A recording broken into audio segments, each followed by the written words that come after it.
दुनिया का कोई भी संगीत होगा वो 7 सुरों में ही होगा। तो 7 बिल्कुल अमेजिंग नंबर है। फिर जगत के अंदर अजूबों की जब काउंटिंग होती है, 7 अजूबे इस दुनिया में, 7 अजूबे ही क्यों, 9 क्यों नहीं, 11 क्यों नहीं, 5 क्यों नहीं? इस पर विचार करना, चिंतन करना, थोड़ा बहुत रिसर्च करना कि ऐसा 7 के साथ ही क्यों। नमस्कार, नमो नारायण। पिछले दिनों ज्योतिष को लेकर के आपने कई प्रश्न इकट्ठे भेजे और उसमें से जो प्रश्न मुझे सबसे ज्यादा पूछा गया था वो राहु और केतु की महादशा को लेकर के पूछा गया। राहु और केतु की जो कहानी है वो तो अमृत मंथन के अंदर आप जानते ही होंगे। इस पर मेरे एपिसोड बन भी चुके हैं पहले, उसको अगर थोड़ा सा आप सर्च करोगे तो मिल भी जाएगा कि राहु जो है वो अमृत मंथन के अंदर राहु केतु बैठे हुए हैं और राहु केतु तब निर्माण होता है जब वो राक्षस का धड़ सर से अलग हो गया। तो जो ऊपर वाला धड़ रहा वो राहु बना और जो पीछे सर के बिना रहा वो केतु। अब राहु की दशा महादशा के ऊपर तो हमने 2-3 एपिसोड बनाए, लेकिन हाँ ये बात सच है कि केतु को लेकर के विशेष हमने कभी कोई एपिसोड नहीं बनाया है, जबकि उसकी भी महादशा तो 18 साल, मतलब जब राहु चलेगा तो केतु का इम्पैक्ट तो आप पर रहेगा ही। तो केतु का क्या इम्पैक्ट है जन्म कुंडली को लेकर? भाई केतु ज्ञान और वैराग्य के लिए जवाबदार बनता है हमारी जन्म कुंडली। फिर उन 12 ग्रहों के अंदर उसकी क्या, हमेशा वो राहु के अपोजिट में ही रहेगा, फिर भी जन्म कुंडली के अंदर केतु का कहर होता है। केतु, अगर आप जिसको कहेंगे ना केतु की महादशा में आया हुआ व्यक्ति अपने आप को थोड़ा स्पिरिचुअलिटी के नजदीक खुद को मानता है, उसका डिटैचमेंट समाज से जिसको कहते हैं ना लगाव कम हो जाता है, उसको ऐसे लगने लगता है कि दुनिया किसी काम की नहीं, ये दुनिया ये महफिल मेरे काम की नहीं, और सब छोड़ छाड़ के उसका मन जो है निराश होने लगता है। केतु का अपना एक नंबर है, न्यूमेरिकल नंबर है 7। आपने जो थंबनेल देखा कि अमेजिंग 7 या केतु का कहर, ये 7 नंबर जो होता है ना, ये 7 अंक बड़ा गहरा है, विचित्र है। मैं 7 अंक के ऊपर आपको जो कुछ थोड़ा बहुत बता रहा हूं, आपको अंदाज आ जाएगा कि ये दिव्य है, अद्भुत है, गहरा है और मनुष्य की बुद्धि के ग्राह्य जिसको हम मानक मानते हैं उससे ऊपर है। बट फिर भी केतु केतु है और ये हर जन्म कुंडली के अंदर आएगा, इसके बाहर तुम जा भी नहीं सकते। ये राजा महाराजाओं को आएगा, महात्माओं को आएगा, साधु सन्यासियों को आएगा। केतु का अस्तित्व मिटा नहीं सकते, हालांकि हम कहते हैं केतु छाया ग्रह, फिर भी। तो केतु 7 नंबर जैसे मानेंगे तो 7 क्या हुआ, 16, 1 6 पूर्णांक, ये भी 7 हुआ, 2 5 25 ये भी 7 है। पूर्णांक जो 7 है वो केतु का नंबर है न्यूमरोलॉजिकल में। लेकिन 7 का परमात्मा ने भी अद्भुत खेल खेला हुआ इस पूरे ब्रह्मांड के अंदर। और अगर आप देखोगे, हम नवरात्रि की जैसे नवरात्रि मानते हैं तो 7-7-7 के भी कई ऐसी चीजें जिसको जोड़ा जा सकता है। नवरात्रि की बात पे मुझे याद आया, 26 जून से गुप्त नवरात्रि प्रारंभ हो रही है और इस बार की नवरात्रियां हम दुर्गा सप्तशती के बीज मंत्रों से जो यज्ञ होने वाला है वो श्री काली कुंज हरिद्वार आश्रम से करेंगे, क्योंकि व्यवस्थाएं बहुत सीमित हैं।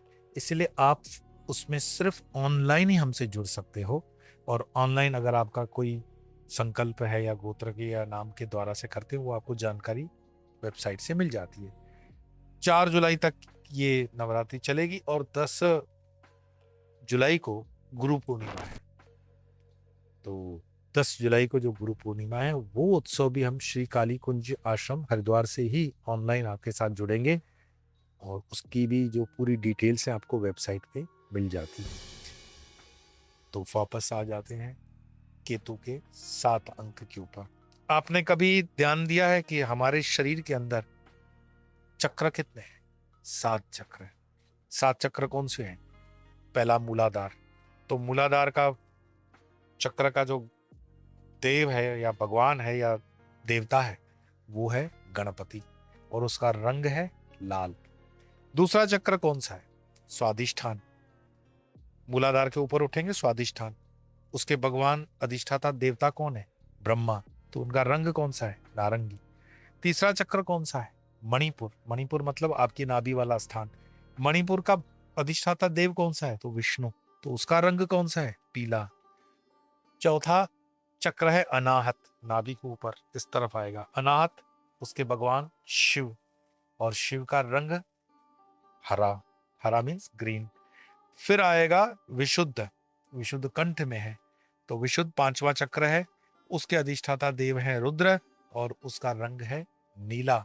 आपने देखा है नीलकंठ, जोड़कर देखोगे तो सनातन की ये खूबसूरती है, ये सुंदरता, ये विशेषता है कि आपको थोड़ा सा प्रेजेंस ऑफ माइंड रखना पड़ता है। छठवां आपका चक्र है, वो है आज्ञा चक्र, जहां पर आप ये टीका लगाते हो। आपका गुरु कमजोर है तो आप पीले रंग की जब केसर का या हल्दी वाला चंदन का लगाते हो, अष्टगंधा लगाते हो, तो इसका बहुत असर पड़ता है।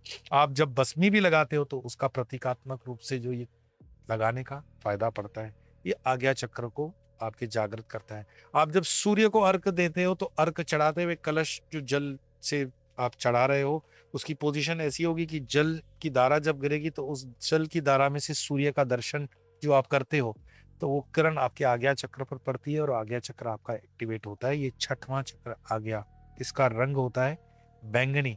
तो आपने सूर्य के जब अर्घ वाली बात की तो उसमें 7 रंग होते हैं इंद्रधनुष के, बैंगनी उसका डोमिनेटिंग कलर होता है। हमारे ऋषि मुनि बड़े वैज्ञानिक रहे, हम उनकी कीमत नहीं कर पाए ठीक से, और वर्तमान की शिक्षा और वर्तमान के इस युग के अंदर दुर्भाग्य है हमारा कि हम अपने सनातन पर जितना ध्यान देना चाहिए अपनी नई पीढ़ी को दे नहीं पा रहे हैं। 7वें चक्र पे आते हैं सहस्त्रार। सहस्त्रार उस परमपिता परमेश्वर निराकार का चक्र है, तो उसका रंग है सुनहरा। मेरे पास आप लोगों के कई मेल और कई मैसेजेस आते हैं कि मेरी कुंडलिनी जागृत हो गई, मेरा इस चक्र में मूवमेंट है। भाई देखो 90% हेल्यूसिनेशन होता है, कोई चक्र वक्र आपके इतने जल्दी जागृत नहीं होते हैं, क्योंकि चक्र जागृत करने के लिए फंडामेंटली समझ लो यम नियम आसन प्राणायाम प्रत्याहार ये सब लगता है ना। सिर्फ बाबा रामदेव के दिखाए हुए 2 आसन करने से कोई कुंडली जागृत नहीं होती है, उसके लिए बहुत पेचकश लगती है, आध्यात्मिकता की ऊर्जा लगानी पड़ती है, ब्रह्मचर्य का पालन करना पड़ता है, साथ साथ में गुरुओं की कृपा आवश्यक होती है। हाँ, जो पढ़ पाढ़ के ये रील्स देकर के जिनका दिमाग गर्म हो जाता है तो वो कहने लगते हैं कि हमारी कुंडली जागृत हो गई, और हम भी मरते क्या ना करते, इतने जवाबों को देने के लिए हमें क्या इग्नोर करना पड़ता है। पर मैं आपको बहुत ईमानदारी से बता दूं, आपके हृदय तक तो कुंडलिनी ठीक है, हृदय के ऊपर कुंडलिनी जागृत करना परमपिता परमेश्वर की कृपा बिना ये संभव नहीं होता है, गुरु की कृपा बिना ये संभव नहीं होता है। तो 7 चक्र बताए मैंने आपको, 7 उन चक्रों के रंग भी बताए। 7 धातु होते हैं, अगर आप गूगल करोगे तो 7 सोना चांदी तांबा पीतल, है ना, सीसा जस्ता, ये 7 इस प्रकार के आपको धातु मिलते हैं। 7 शरीर होते हैं, स्थूल है सूक्ष्म है मनस, इस तरह से 7 शरीर होते हैं। इस आत्मा के 7 शरीर होते हैं। 7 लोक होते हैं। कौन से लोक होते हैं? अतल है, वितल है, सुतल है, रसातल है, तलातल है, महाताल है और पाताल है। ये हुए 7 लोक। फिर 7 आकाश हैं।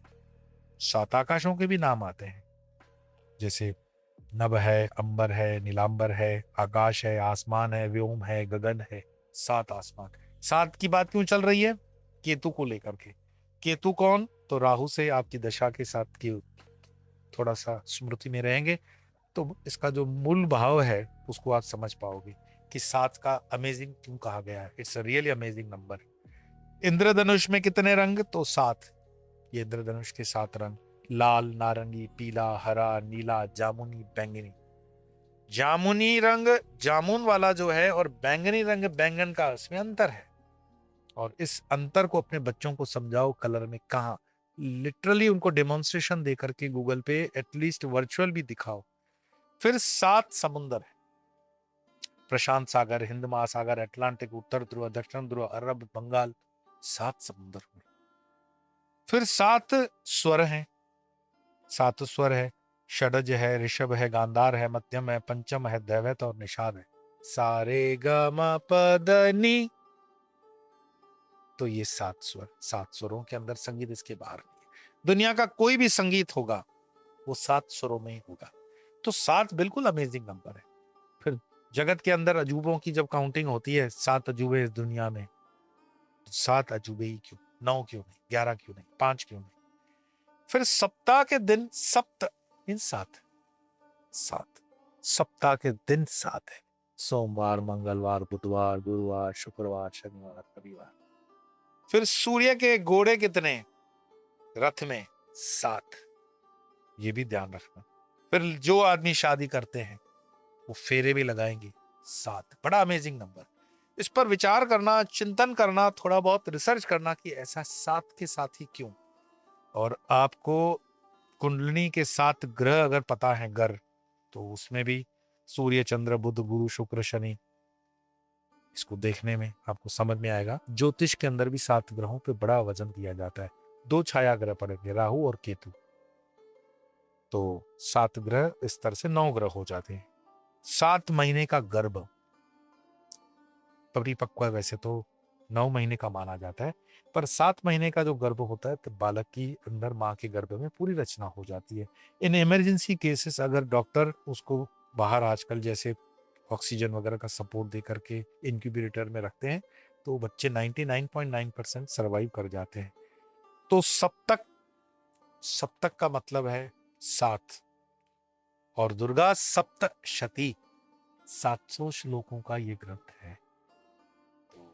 कुछ चीजों में धीरे धीरे धीरे धीरे आप जब आगे बढ़ते हो तो आपको पता पड़ता है कि हर अंक की अपनी विद्या है, हर अंक का अपना विज्ञान है, हर अंक की अपनी पूजा है।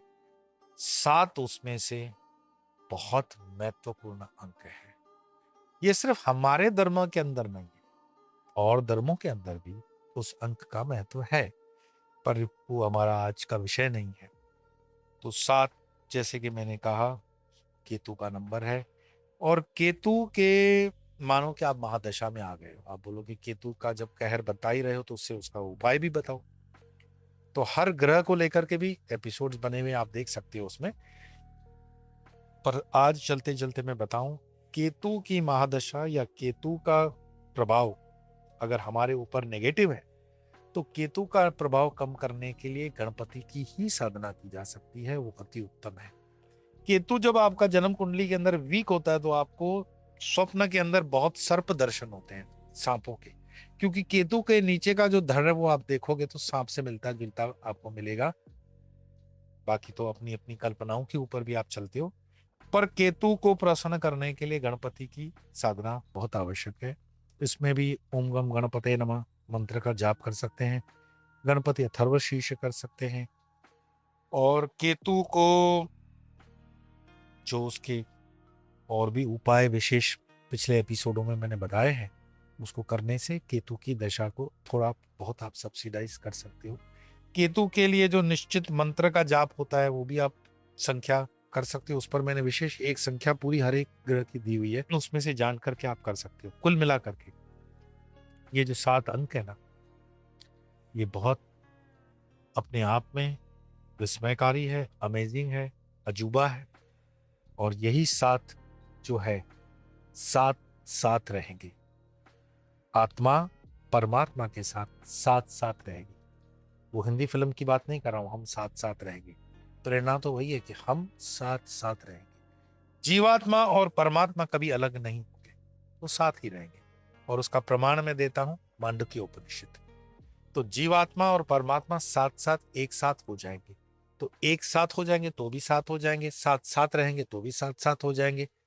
तो ये 7 अपने आप में बड़ा अमेजिंग नंबर है, और बहुत इस पर आप विचार करना, और अपने अध्यात्म की यात्रा में भी इसी तरह साथ साथ होकर सनातन के साथ, राष्ट्र के साथ, मानवता के साथ आगे बढ़ना। आज इतना ही, फिर मिलेंगे, तब तक के लिए नमो नारायण।